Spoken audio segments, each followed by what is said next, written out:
അതിനുള്ള മറുപടി ഞാൻ ഗിരീട്ടനോട് പറഞ്ഞോളാം. അതെന്റെ രഹസ്യക്കാരനൊന്നുമല്ല, ഒരു കൂട്ടുകാരുടെ സഹോദരനാ. അവൻ എന്നെ കാണാൻ വന്നതാ, അത്രേ ഉള്ളൂ. ഇങ്ങനെ രാത്രിയും പകലും അവനെന്തിനാ നിന്നെ കാണാൻ വരുന്നേ? വലിച്ച് എനിക്ക് എന്റേതായ പ്രൈവസി ഇല്ലേ, അതിലാരും തലയിടാൻ വരുന്ന എനിക്കിഷ്ടല്ല. ഇതിന്റെ പേരിൽ ഗിരിയേട്ടൻ എനിക്ക് സ്വസ്ഥത തരാതിരുന്ന ഞാൻ ഈ വീട്ടിനകത്ത് കെട്ടി തൂങ്ങിച്ചാവും, പറഞ്ഞേക്കാം.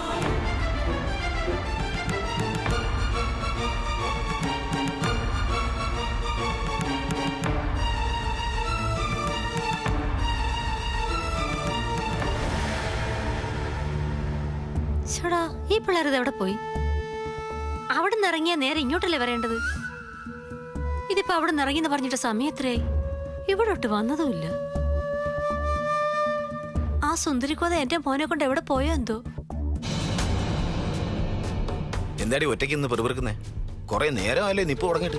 അതെ, ഞാൻ എന്റെ മക്കളെ, അയ്യോ അല്ല, നമ്മുടെ മക്കളെ കാത്തു നിൽക്കുക. ഓ അത് ശരി. അപ്പൊ നീ നമ്മുടെ മക്കൾ എന്നൊക്കെ മാറ്റി പിടിച്ചു തുടങ്ങിയല്ലേ? കൊള്ളാം, ഒരു മാറ്റം നല്ലതാ. ഓ, ഇല്ലെങ്കിൽ നിങ്ങൾ എന്നെ തല്ലിയാലോന്ന് പേടിച്ചാ. ഒന്ന് പോ മനുഷ്യ. ഇതുവരെ അങ്ങനെ ഒരു പദ്ധതി എന്റെ മനസ്സിൽ ഇല്ലായിരുന്നു. അപ്പോ ഇപ്പൊ എന്നെ തല്ലാനുള്ള പദ്ധതി നിങ്ങളുടെ മനസ്സിലോട്ടാണ് പറഞ്ഞു വരുന്നത്? എടി, നമ്മൾ ഒരാളെ എന്തെങ്കിലും ചെയ്താല് അതിനൊരു ഗുണമുണ്ടാകണം. അതില്ലെങ്കിൽ അങ്ങനെ ചെയ്യാൻ പോകരുത്, മനസ്സിലായോ? എനിക്ക് നിങ്ങളുടെ മനസ്സിലിരിപ്പൊക്കെ മനസ്സിലാവുന്നുണ്ട്. എന്നെ തല്ലിയാലും ഞാൻ നന്നാവില്ലെന്നല്ലേ നിങ്ങൾ ഉദ്ദേശിച്ചത്, അല്ലേ? നിനക്ക് ഇത്ര പെട്ടെന്ന് മനസ്സിലായല്ലോ, മിടുക്കിയാ നീ. അതിപ്പോഴാണ് നിങ്ങൾക്ക് മനസ്സിലായത്. ദേ, എന്നെ തല്ലാൻ വല്ല പരിപാടി ഉണ്ടെങ്കിലേ ഉണ്ടെങ്കിൽ നീ എന്നെ എന്ത് ചെയ്യും? തിരിച്ചല്ലോ. എന്നെ തല്ലെങ്കിലേ നിങ്ങൾ ഞാൻ ഡിവോഴ്സ് ചെയ്യും. എന്നാ പിന്നെ ഇപ്പൊ തന്നെ ഒരെണ്ണം തന്നേക്കാം. അയ്യടാ, കൊള്ളാവല്ലോ നിങ്ങള്. ദേ, വല്ല സയനൈഡ് തന്ന് കൊന്നുകളെ ഞാൻ. പത്രത്തിൽ വരുന്നതേ ഞാനും വായിക്കാറുണ്ട്, അത് മറക്കണ്ട.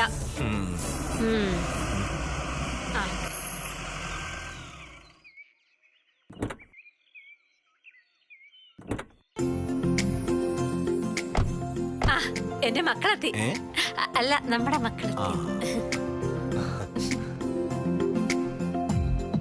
വാ മോളെ, വാ മക്കളെ. എത്ര നേരായിട്ട് അമ്മ കാത്തിരിക്കാന്നറിയോ? ഇതുവരെ നിങ്ങൾ എവിടെ പോയിരിക്കുകയാണെന്ന് അച്ഛനിപ്പോ ചോദിച്ചതേ ഉള്ളൂ. ഞാനിപ്പോ ചോദിച്ചു. ഗൗരി മോളെ, അമ്മ മോക്ക് ഇഷ്ടപ്പെട്ട കറികളൊക്കെ ഉണ്ടാക്കിയിട്ടുണ്ട്. എടാ മോനെ, ഇടി കൊണ്ട് ചതഞ്ഞ നിന്റെ മൂക്കൊക്കെ നേരെയായോ? എങ്ങനെ ഉണ്ടറാ? അടിയുടെ ക്ഷീണമൊക്കെ മാറിയോ? അച്ഛൻ അങ്ങനെ കളിയാക്കൊന്നും വേണ്ട. രാജീവേട്ടനെ നല്ല ഉശിരുള്ള ആൺകുട്ടി തന്നെയാ. അന്ന് രാജീവേട്ടൻ ഇല്ലായിരുന്നെങ്കിൽ അവൻ ഞങ്ങളെ കൊന്നേനാ. കേട്ടാ, ഞങ്ങൾക്കുള്ള ഇടി മൊത്തം മേടിച്ചത് എന്റെ രാജീവേട്ടനാ. പാവം. പക്ഷേ ഇപ്പൊ ഞങ്ങൾ വന്നത് അച്ഛനോട് സന്തോഷമുള്ള ഒരു കാര്യം പറയാനാ. ഇത് കേൾക്കുമ്പോ അമ്മയ്ക്കായിരിക്കും കൂടുതൽ സന്തോഷം. എന്താടാ അത്? ഗൗരി, താൻ പറ. എന്താടാ മോനെ ഇത്? അച്ഛാ, നാളെ മുതൽ രാജീവേട്ടൻ ഓഫീസിന്റെ ചുമതല എടുക്കുക. അച്ഛന്റെയും അമ്മയുടെയും അനുഗ്രഹം വാങ്ങിക്കാനാ ഞങ്ങളിപ്പോ വന്നേ. ആണോ? അച്ഛാ, എന്നെ അനുഗ്രഹിക്കണം. അമ്മേ, അമ്മേ അനുഗ്രഹിക്കണം. നീ ഓഫീസിന്റെ ചുമതല ഏൽക്കുന്നതും ഉയരത്തിലേക്ക് വളരുന്നതും ഒക്കെ സന്തോഷമുള്ള കാര്യം തന്നെ. പക്ഷേ ഒരു കാര്യം എപ്പോഴും ഓർക്കണം, ഏറ്റെടുക്കുന്ന ജോലി അതെന്ത് തന്നെ ആയാലും അതിലൊരു നെല്ലിട പോലും വീഴ്ച വരുത്തരുത്. 100% ആത്മാർത്ഥതയോടെ ചെയ്യാൻ ശ്രമിക്കണം, മനസ്സിലായോ? ഓ, അതൊക്കെ അവനറിയാം, അല്ലടാ മോനെ.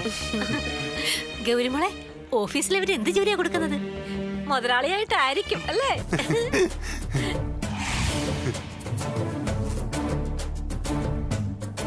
ഭാനു, ആദ്യം അവനൊന്ന് ഇരിക്കട്ടെ, എന്നിട്ട് കാലം നീട്ടാം. എടാ മോനെ, ഇതുവരെ നീ വല്ലവരുടെയും ഓഫീസിൽ ജോലി ചെയ്ത പോലെ അല്ല ഇത്. നീ ഇരിക്കുന്ന കസേരയുടെ വലിപ്പമല്ല പ്രധാനം, അത് നിന്റെ സ്വന്തം ബിസിനസ് ആണെന്ന തോന്നലാണ് ആദ്യം വേണ്ടത്. അക്കാര്യത്തിൽ അച്ഛൻ പേടിക്കണ്ട. ഇത് ഞാൻ എന്റെ സ്വന്തം ബിസിനസ് ആയിട്ട് തന്നെ നോക്കും, അല്ലേ ഗൗരി? എന്തായാലും കമ്പനിയുടെ ഏറ്റവും പ്രധാനപ്പെട്ട പോസ്റ്റിൽ തന്നെയാ വലിയച്ഛൻ രാജീവേട്ടനെ നിയമിക്കാൻ പോകുന്നത്. അത് ഉറപ്പാ. ഒന്നുകിൽ ജനറൽ മാനേജർ, അല്ലെങ്കിൽ കമ്പനിയുടെ സിഇഒ. അത് മതി, അമ്മയ്ക്ക് സന്തോഷായി. മോളിങ് വന്നേ, അമ്മയ്ക്ക് ഒരുപാട് കാര്യങ്ങൾ എന്നോട് ചോദിക്കാനുണ്ട്. അവർക്ക് കുടിക്കാൻ എന്തെങ്കിലും എടുത്ത് കൊടുക്ക. ഓ, അതൊക്കെ ഞാൻ കൊടുത്തോളാം, നീ വാടാ. വാ.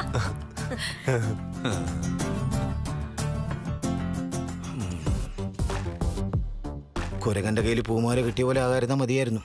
ഭഗവാനെ, അവനെ ഒന്ന് നേരെയാക്കി തരണേ.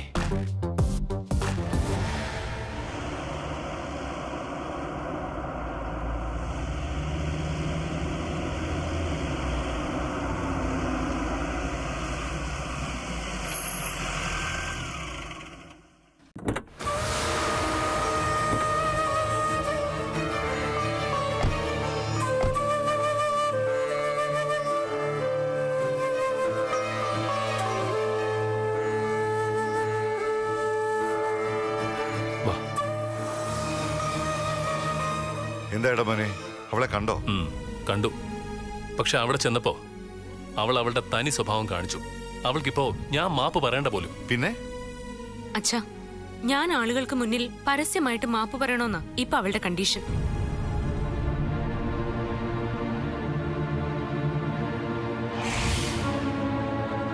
ഞാൻ ഈ സിനിമയിൽ അഭിനയിച്ചില്ലെങ്കിലും വേണ്ടില്ല, അവൾക്ക് മുന്നിൽ ചെറുതാവാൻ സ്വാതിയെ ഞാൻ അനുവദിക്കില്ല. നീ അവളെ തല്ലിയതിന് സ്വാതി എന്തിനാ മാപ്പ് പറയുന്നേ? അവസരം കിട്ടിയപ്പോ സ്വാതിയോടുള്ള ശത്രുത തീർക്കാൻ അവൾ മനഃപൂർവ്വം ഓരോ പ്രശ്നങ്ങൾ ഉണ്ടാക്കുക.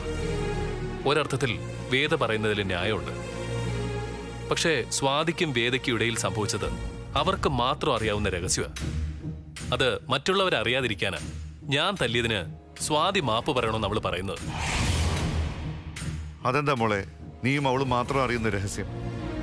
അച്ഛാ, ലൊക്കേഷനിൽ വെച്ച് ഏട്ടന്റെ കയ്യിൽ നിന്ന് മാത്രമല്ല അവൾ കടി കിട്ടിയത്, എന്റെ കയ്യിൽ നിന്നും കിട്ടി.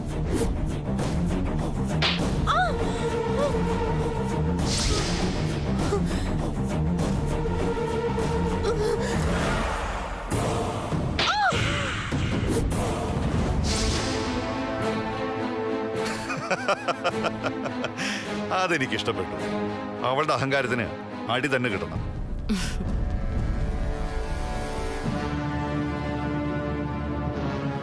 അപ്പോ അവള് മോളെ തിരിച്ചടിച്ചില്ലേ? തിരിച്ചവൾ എന്റെ നേരെ കൈ പൊക്കിയിരുന്നെങ്കിൽ ഞാൻ അവളെ അടിച്ചു കൊന്നേനെ. അത്രയ്ക്ക് സമനില തെറ്റിയിട്ടാ ഞാൻ അവളെ അടിച്ചത്. അച്ഛാ, ആ സമയത്ത് ഇവര് രണ്ടുപേരും മാത്രമേ അവിടെ ഉണ്ടായിരുന്നുള്ളൂ. തിരിച്ചു വരുന്ന വഴി സ്വാതി പറയുമ്പോഴാ ഞാൻ പോലും ഇത് അറിയുന്നത്. അതിനവക്ക് സ്വാതിയെ കൊണ്ട് മാപ്പ് പറയിക്കണം. എന്നാ സ്വാതി തല്ലിയതിനാണെന്ന് ആരും അറിയാനും പാടില്ല. ഇതാ അവളുടെ ഉദ്ദേശം. അപ്പോ നിങ്ങൾ എന്ത് തീരുമാനിച്ചു? അവളുടെ മുമ്പിൽ നീ തോൽക്കണോ മോളെ? അച്ഛാ, ഇതിൽ എന്റെ തോൽവിയേക്കാൾ ഏട്ടന്റെ സിനിമയാണ് പ്രധാനം. എന്ത് കാരണവശാലും ഈ സിനിമ ഏട്ടന് നഷ്ടപ്പെടാൻ പാടില്ല. അതിനുവേണ്ടി ഞാൻ ക്ഷമ പറയുന്നതില് എന്താ തെറ്റ്? ഏട്ടന് വേണ്ടി മരിക്കാൻ പോലും തയ്യാറായി ജീവിക്കുന്നവളാ ഞാൻ. മോളെ, നീ പരസ്യമായിട്ട് മാപ്പ് പറയാന്നൊക്കെ പറയുമ്പോ അതൊരു നാണക്കേട് തന്നെയാ. പത്രങ്ങളും ചാനലും ഒക്കെ അതൊരു വാർത്തയാക്കും. അത് സാരമില്ല അച്ഛാ, അവൾക്ക് കിട്ടിയ അടിയുടെ വേദന ഇതുകൊണ്ട് തീരുമെങ്കിൽ അങ്ങ് തീരട്ടെ. സ്വാതി, നമുക്ക് ഈ സിനിമ വിടാം. അവളുടെ മുന്നിൽ താൻ മാപ്പ് പറഞ്ഞിട്ട് എനിക്ക് ഈ സിനിമ വേണ്ട. അങ്ങനെ അവള് വിചാരിച്ച തടയാൻ കഴിയുന്നതല്ല എന്റെ സിനിമാ ജീവിതം. അവളുടെ മുന്നിൽ തോൽക്കുന്നതല്ല ഏട്ടാ പ്രശ്നം. ദേവദാസ് സാറിനെ പോലെ ഒരു സംവിധായകന്റെ സിനിമ ഏട്ടന് നഷ്ടപ്പെടാൻ പാടില്ല. അതിന് അവളുടെ മുഖത്ത് നോക്കി ഡയലോഗ് പറയാനും അഭിനയിക്കാനും എനിക്ക് കഴിയണ്ടേ? അവളെ കാണുമ്പോ എനിക്ക് എന്റെ അമ്മയുടെ മുഖം ഓർമ്മ വരുന്നത്. ചിലപ്പോ ഞാൻ അവളെ ഇനിയും അടിച്ചു പോകും. അപ്പൊ താൻ വീണ്ടും മാപ്പ് പറയോ? മോനെ, നീർക്കോലി കടിച്ചാലും അത്താഴം മുടങ്ങുന്നു കേട്ടിട്ടില്ലേ? ഇത് നിന്റെ രണ്ടാം വരവാ. ഈ സിനിമ തിയേറ്ററിൽ എത്തണം. അത് അവളുടെ നായകനായിട്ടാണല്ലോ എന്നതാ എന്റെ സങ്കടം. അത് സാരമില്ല ഏട്ടാ, വിജയിച്ചാൽ അത് നായകന്റെ വിജയമായി മാറുന്ന മാജിക് അല്ലേ സിനിമ. ഏട്ടന്റെ വിജയത്തിന് വേണ്ടി ഞാൻ ഒന്ന് താഴ്ന്നു കൊടുക്കുന്നതിൽ ഒരു തെറ്റുമില്ല. സ്വാതി മോള് പറഞ്ഞത് ശരി. ഇവിടെ ജയിക്കാൻ ഇത് തന്നെയാ നല്ലത്.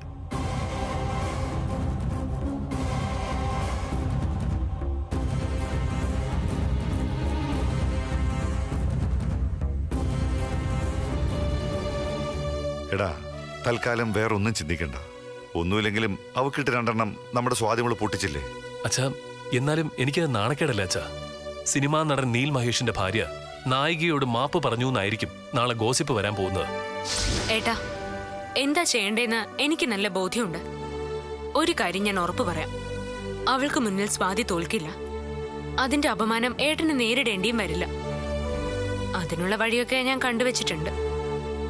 ഏട്ടൻ വാ, എനിക്ക് വല്ലാണ്ട് വിശക്കുന്നു.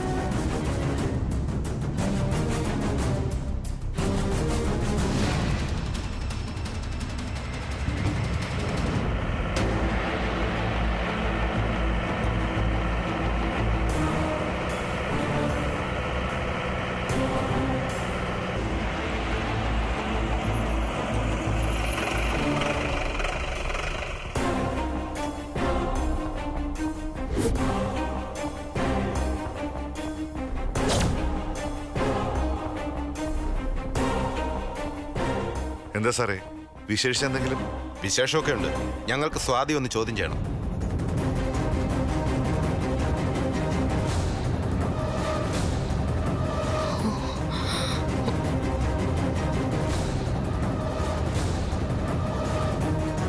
സ്വാതി ചോദ്യം ചെയ്യാനോ? എന്തിന്? കുറ്റം ചെയ്യുന്നത് മാത്രമല്ല, കുറ്റവാളികളെ സംരക്ഷിക്കുന്നതും ക്രിമിനൽ കുറ്റം തന്നെയാണ്. അല്ല, സ്വാതി ആരെ സംരക്ഷിച്ചു എന്നാ സാറി പറയുന്നത്? ഈ ഏറാടിയും സ്വാതിയും തമ്മിൽ എന്താ ബന്ധം?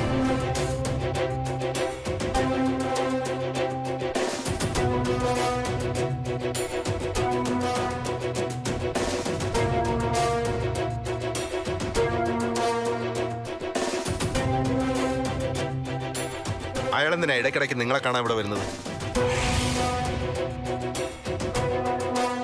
സർ, അയാളൊരു വൈദ്യനാണ്. സ്വാതിമോൾക്ക് ആയുർവേദ മരുന്ന് കൊടുക്കാൻ അദ്ദേഹം വരുന്നു. വൈദ്യരോ? അയാളോ? നിങ്ങൾ എന്ത് മണ്ടത്തരമായി പറയുന്നത്? അയാളൊരു കൊലക്കേസ് പ്രതിയാണെന്നുള്ള കാര്യം സ്വാതിക്കറിയാമോ?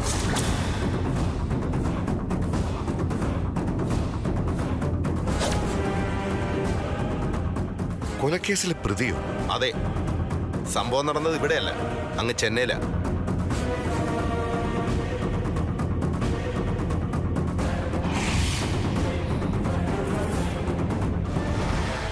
കുറച്ചു നാളായി തമിഴ്നാട് പോലീസ് അയാളെ അന്വേഷിച്ചോണ്ടിരിക്കുക. അയാളിപ്പോ എവിടെയുണ്ട്? അറിയില്ല സർ. ഇനി അയാൾ നിങ്ങളെ വിളിക്കുകയോ കാണാൻ ശ്രമിക്കുകയോ ചെയ്താൽ ഉടൻ തന്നെ ഞങ്ങളെ വിവരം അറിയിക്കണം. ഞങ്ങൾക്ക് അയാളെ കസ്റ്റഡിയിലെടുത്തേ പറ്റൂ. അതല്ല, അയാളെ ഇനിയും ഒളിപ്പിക്കാൻ ശ്രമിച്ചാൽ നിങ്ങൾക്കത് ദോഷം ചെയ്യും. മനസ്സിലായോ?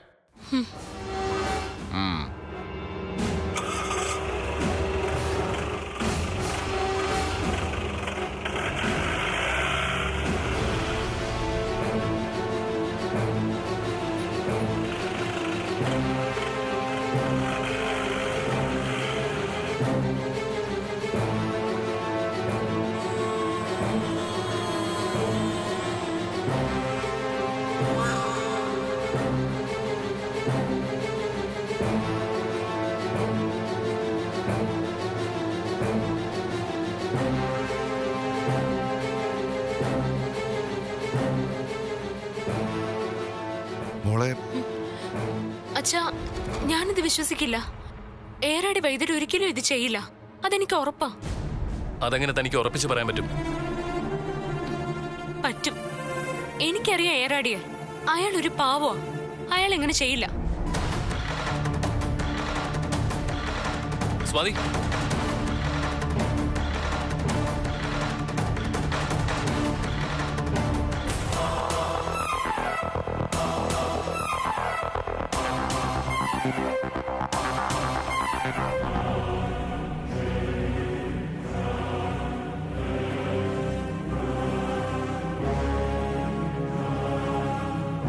അപ്പോ അങ്ങനെയാണ് കാര്യം. അവൾക്ക് മാത്രം സന്താനങ്ങൾ ഉണ്ടാവാൻ ക്ഷേത്രത്തിൽ പ്രാർത്ഥനയും വഴിപാടും. നീ അവിടുന്ന് പുറത്ത്, അല്ലേ മോളെ? അതെ അമ്മേ. ഇത് വല്യച്ഛന്റെ ഒരു അടവാണെന്ന് എനിക്ക് അപ്പോഴേ സംശയം തോന്നിയതാ. ഇനി എന്താ മോളുടെ തീരുമാനം? ഉണ്ടമ്മേ, എന്റെ മനസ്സിൽ വ്യക്തമായ ലക്ഷ്യവും തീരുമാനവും ഉണ്ട്. സ്വാതിയുടെയും നന്ദിനിയുടെയും കുട്ടികൾ ആ വീട്ടിൽ ജനിക്കും മുമ്പേ എന്റെ കുട്ടികൾ വേണം അവിടെ ജനിക്കാൻ. നിന്റെ കുട്ടികൾ ഇവിടെ ജനിക്കട്ടെ എന്നല്ലേ ഇവിടുത്തെ അച്ഛൻ പറഞ്ഞിരിക്കുന്നത്. അപ്പൊ പിന്നെ നമ്മളത് തീരുമാനിച്ചിട്ട് എന്താ? അത് തീരുമാനിക്കാനാ അനുഗ്രഹത്തിന്റെ പേരും പറഞ്ഞ് ഞാൻ രാജീവേട്ടനെയും കൂട്ടി ഇങ്ങോട്ട് വന്നത്. ഓ, ഫോണിൽ കാര്യം പറഞ്ഞാലും അച്ഛൻ അനുഗ്രഹിച്ചേനെ. പക്ഷെ ഇതങ്ങനെയല്ല. അമ്മയുടെ മിടുക്കും ബുദ്ധിയുവാ എനിക്ക് വേണ്ടത്. മോളുടെ കൂടെ എന്തിനു ഈ അമ്മയുണ്ട്. മോള് ധൈര്യമായിട്ടിരിക്കേ. അമ്മേ, എന്റെ ലക്ഷ്യം ആ വീടിന്റെയും അവിടെയുള്ള സർവ്വസമ്പത്തിന്റെയും അധികാരം തന്നെയാ.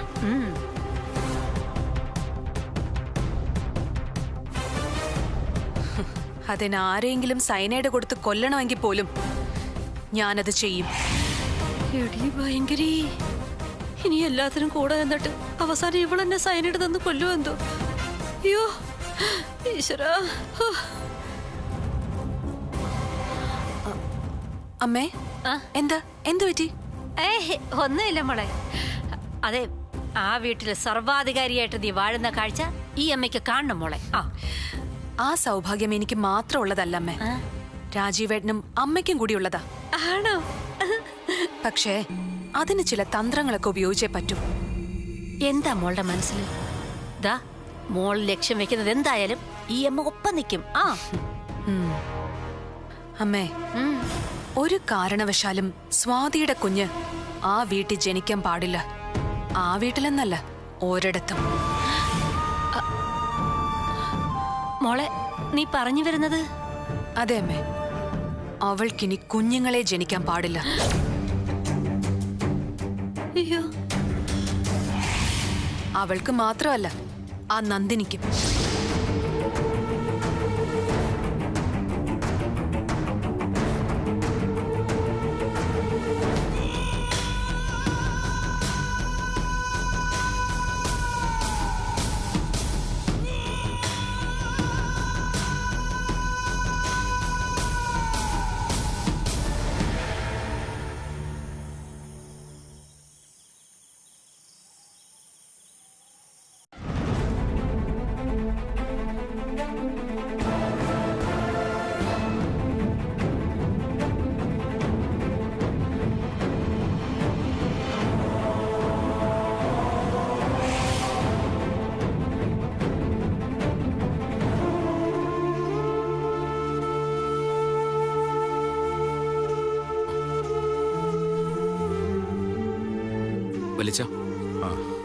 എനിക്ക് നിങ്ങളോട് ചില പ്രധാനപ്പെട്ട കാര്യങ്ങൾ സംസാരിക്കാനുണ്ട്. അതിനാ വരാൻ പറഞ്ഞത്. എന്താ വലിച്ച? ഗിരി, ഇതുവരെ ബിസിനസിന്റെ ഒരു കാര്യങ്ങളും എനിക്ക് നിന്നോട് പറഞ്ഞു തരേണ്ടി വന്നിട്ടില്ല. എന്റെ കൂടെ നിന്ന് തന്നെ നീ അതൊക്കെ വളരെ വേഗം പഠിച്ചെടുത്തു. പക്ഷേ രാജീവ് അങ്ങനെയല്ല. ഏൽപ്പിക്കുന്ന എന്ത് ജോലിയും ഞാൻ അതുപോലെ ചെയ്യാം. അല്ലെങ്കിലും കാര്യങ്ങളൊക്കെ നോക്കിക്കണ്ട് ചെയ്യാൻ രാജീവേട്ടനൊരു പ്രത്യേക കഴിവ് തന്നെയുണ്ട്. എന്ത് കാര്യവും വലിച്ചിന് ധൈര്യമായിട്ട് ഏൽപ്പിക്കാം. അല്ലേ രാജീവേട്ടാ? പിന്നല്ലാതെ. എന്താ ചെയ്യേണ്ടത്, എങ്ങനാ ചെയ്യേണ്ടതെന്ന് നിങ്ങൾ എനിക്കൊന്ന് പറഞ്ഞു തന്നാൽ മാത്രം മതി. വലിച്ച, അളിയൻ ആദ്യം ഏത് സെക്ഷനിലാണ് ട്രെയിനിങ് കൊടുക്കാൻ ഉദ്ദേശിക്കുന്നത്? ട്രെയിനിങ്ങോ? എനിക്കെന്തിനാ ട്രെയിനിങ്? അത് വേണം മോനെ. മറ്റുള്ള ജോലികൾ പോലെയല്ല ബിസിനസ്.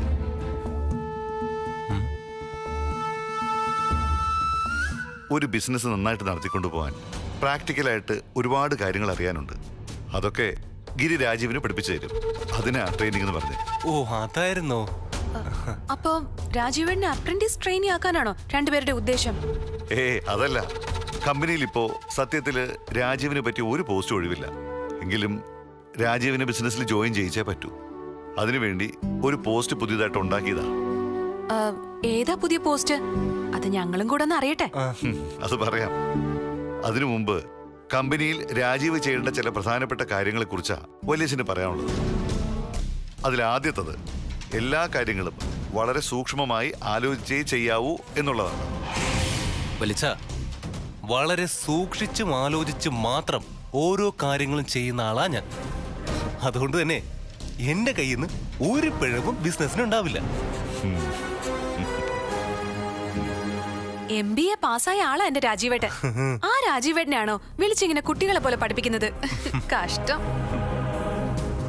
ഗൗരി, ബിസിനസ് അഡ്മിനിസ്ട്രേഷനും വലിയ ഡിഗ്രിയും ഒക്കെ നല്ലതിനാ. പക്ഷേ ബിസിനസ്സിൽ വിജയിക്കണമെങ്കിൽ പ്രാക്ടിക്കൽ ആയിട്ടുള്ള ചില കാര്യങ്ങൾ കൂടി അറിഞ്ഞിരിക്കണം. അതിനെക്കുറിച്ച് വല്യച്ഛൻ നിങ്ങളോട് പറഞ്ഞത്. ആദ്യം പറയുന്ന എന്താണെന്ന് മനസ്സിലാക്ക്. മോനെ രാജീവേ, നീയും ഗിരിയും എനിക്ക് ഒരുപോലെ പ്രിയപ്പെട്ടവരാ. ഒരു ബിസിനസ്സിലൊപ്പം നിൽക്കുമ്പോൾ നിങ്ങൾക്ക് ആദ്യം വേണ്ടത് പരസ്പര ബഹുമാനവും വിശ്വാസവുമാണ്. ഗിരിയോടോ എന്നോടോ ആലോചിക്കാതെ മോൻ സ്വതന്ത്രമായി തൽക്കാലം ഒരു തീരുമാനം എടുക്കരുത്. അതെന്ത് കാര്യോ വലിച്ച ഈ പറയുന്നേ? എന്റെ ഭർത്താവ് എന്താ അത്രയ്ക്ക് കഴിവില്ലാത്തവനാണോ? ഗൗരി, ആവശ്യമില്ലാത്ത അർത്ഥങ്ങളൊന്നും നീ ഒന്നിനും കൽപ്പിക്കേണ്ട കാര്യമില്ല. കഴിവില്ലഞ്ഞിട്ടാണോ ഈ നിൽക്കുന്ന ഗിരിയെ ഒരു സാധാരണക്കാരന്റെ പോസ്റ്റിൽ നമ്മുടെ കമ്പനിയിൽ നമ്മൾ ആദ്യം പോസ്റ്റ് ചെയ്തത്?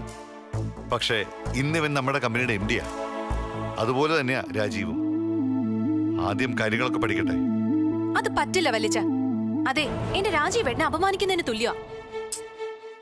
പിന്നെ എന്ത് വേണമെന്നാ നീ പറയുന്നത്? ഗിരിക്ക് തുല്യമായിട്ടുള്ള പദവി എന്റെ രാജീവേട്ടനും കിട്ടിയേ പറ്റൂ.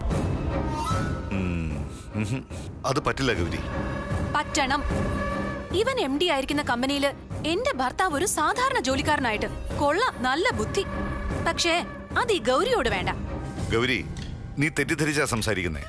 സാധാരണ ജോലിക്കാരനായിട്ടല്ല അസിസ്റ്റന്റ് മാനേജറായിട്ടാ രാജീവിനെ നിയമിക്കാൻ പോകുന്നത്. അത് കൊള്ളാം. അസിസ്റ്റന്റ് മാനേജർ രണ്ടുപേരും കൂടി ഞങ്ങളെ കളിയാക്കണോ? ഗിരിയുടെ പദവിയിൽ നിന്ന് ഒട്ടും കുറയാത്തൊരു പോസ്റ്റ് അതെന്റെ രാജീവേട്ടന് കിട്ടിയേ തീരൂ. അതിലൊരു മാറ്റവും ഇല്ല വലിച്ച. ഒരു കമ്പനിയിൽ 2 MD അതെങ്ങനെ പറ്റും? അതൊന്നും എനിക്കറിയേണ്ട കാര്യമില്ല.